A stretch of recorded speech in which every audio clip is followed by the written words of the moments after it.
तर गोंदिया जिल्ह्यामध्ये आज मध्यरात्रीपासून मुसळधार पावसाने हजेरी लावली।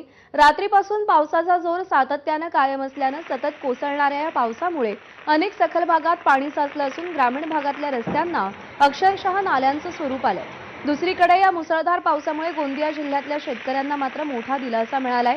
शेती कामांना वेग येण्यासाठी हा पाऊस अत्यंत फायदेशीर ठरल्याने बळीराजाही सुखावलाय। अनेक भागांमध्ये आता धान पिकाची लागवड देखील सुरू होणार आहे। आढावा घेतलाय आमचे प्रतिनिधी देवेंद्र रहांगडाले यांनी। गोंदिया जिल्ह्यात मध्यरात्रीपासून मुसळधार पावसाने हजेरी लावायला सुरुवात केलेली आहे। आज सकाळी देखील हा पावसाचा जोर कायम असून अनेक सखल भागांमध्ये पाणी साचलेलं आहे। तर गोंदिया जिल्ह्यातील जे धान उत्पादक शेतकरी आहेत त्यांना मात्र या पावसामुळे दिलासा मिळाला आहे। मी सध्या गोंदिया जिल्ह्यातील ग्रामीण भागामध्ये आहे। जर का आपण दृश्यांमध्ये बघू शकत असाल तर या ठिकाणी या रात्रीपासून झालेल्या मुसळधार पावसामुळे जे ग्रामीण भागातील रस्ते आहेत ते जलमय झाल्याचे चित्र आपल्याला बघायला मिळत आहे।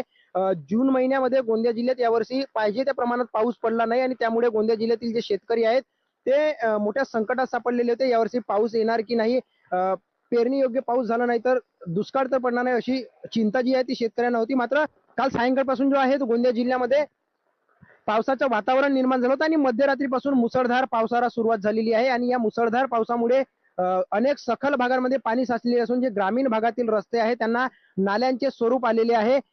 सध्या आता जर का बघितलं तर पावसाचा जोर अद्यापही कायम असून जर आणखी असाच पाऊस बरसला तर गोंदिया जिल्ह्यामध्ये जे भात पिकाचे पेरणी कामं आहेत आणि भात पिकाची लागवड आहे त्यांना सुरुवात देखील होणार आहे। देवेंद्र रहांगडाले, एबीपी माझा, गोंदिया।